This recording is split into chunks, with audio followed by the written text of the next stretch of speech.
So it's time for part 2 of my Believathon Readathon book file. I have now finished Believathon. It ended at the end of November, and I really enjoyed all the books I read.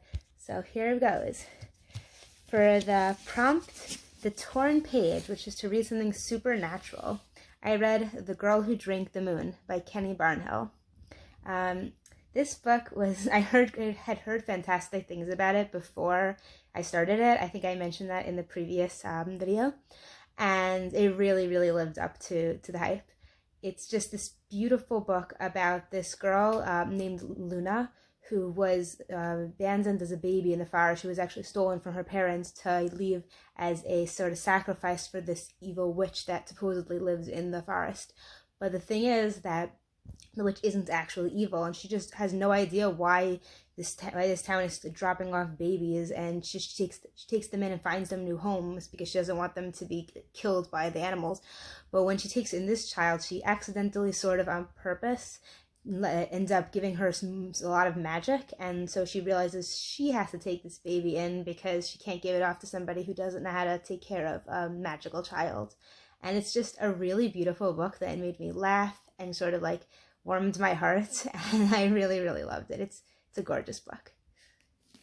All right, for the next book I read for the prompt, The Chain, which is to read a book with a colorful cast of characters, and for that I read Book Scavenger by Jennifer Chambliss-Bertman. So this book is sort of as you can kind of tell from the title, it's a book about a scavenger hunt around books. So it starts because this person who meant to be who is organizing and created this whole scavenger hunt was kidnapped, which triggered the scavenger hunt to start early. And the kids in this book, not in the book scavenger hunt book, they found the book and start trying to follow the clues to find out what's going on and sort of solve the mysteries. And it's a lot of fun for people who like scavenger hunts. If you love books, it's just it's a fun adventure.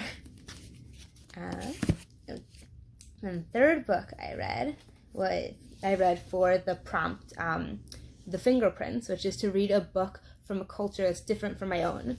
And for that one, I read the first book in the Love, Sugar, Magic series called A Dash of Trouble. And this is a really sweet book. Oh, I should mention the culture. It's Latinx culture, and the main character, Leonora, she is the youngest of, I think it was 5 girls, and she really wants to sort of play a more important role in her family. They own this bakery, and so one day she spies on them when they're all getting the bakery prepared for this important holiday for the Dia de Muertos. And she finds out that there's more going on than she realized, that they're actually putting magic into the things that they bake. And she gets into trouble because she doesn't want to tell them what she knows, but she sort of finds things out, and hijinks ensue.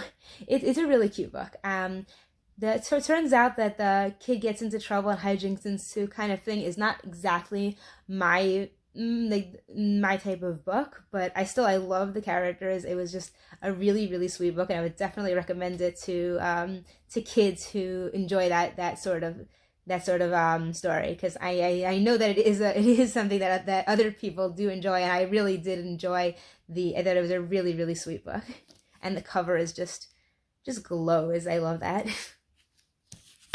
Oh, did I mention the author? Well, in case I didn't, it's Anna Mariano. Yeah. Okay. And for my fourth book, I did the prompt, The Spilled Ink, which is to read a book that features ghosts. So for that, and I didn't quite get the prompt to match because it turns out that the ghosts in this book are not quite ghosts, but that's okay. So for that prompt, I read Jane Doe and the Cradle of All Worlds by Jeremy Lackland. And this one had been described, I think maybe on the side of the book, maybe just in the descriptions I read in advance, as sort of an Indiana Jones kind of book. And I've never actually seen Indiana Jones, but I am familiar with the premise. And from what I know of it, that seems like a pretty accurate description of this book. Here. You can see my light is kind of getting in the way. And it's a lot of fun, but what was really nice was that it turns out that the main character is queer, which I hadn't realized going in, and that was a really nice surprise. I also really enjoyed that there were some excellent twists in the book that I hadn't seen coming, and I really love when that happens.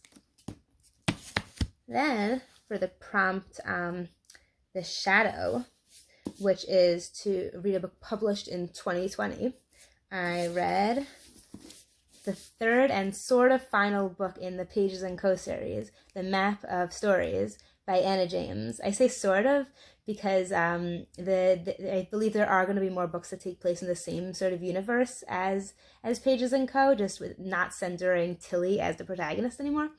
I really love this book. It really builds on the previous stories, but I think it's my favorite so far. Tilly has to go travel inside of books as she does previously, but you kind of discover more about how the book magic worked, and you meet some great new characters, and I definitely recommend.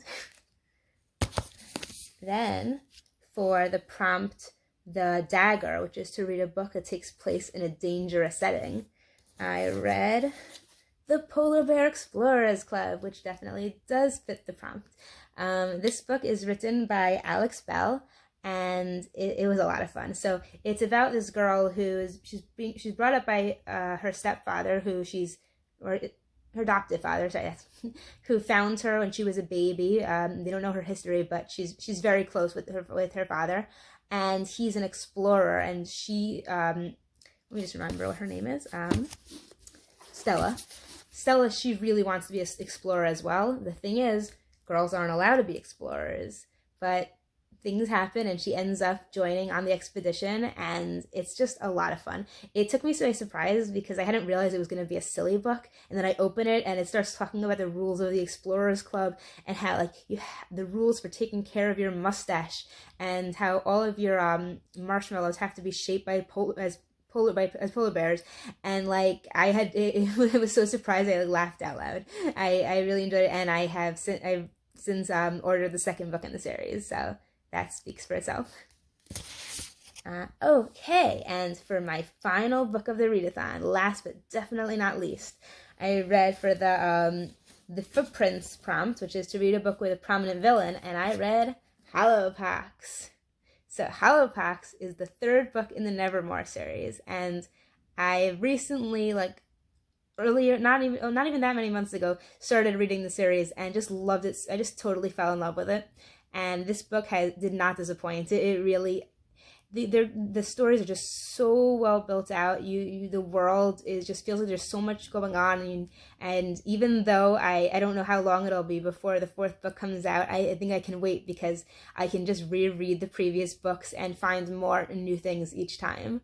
And yeah, I just really, really, really love the series, and it's pretty big, so I can reread them over. I already listened to the audiobooks of the previous two in preparation for reading this one because I had already read the books and I'd heard the audiobooks were great too, and they were.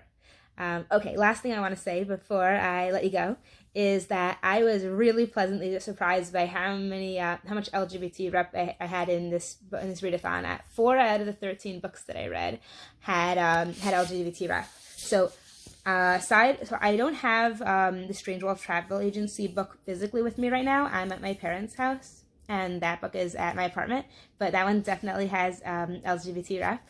That book is by L.D. Lipinski. And as of the books I have here, we've got Jane Doe, which, as I said, the protagonist is queer.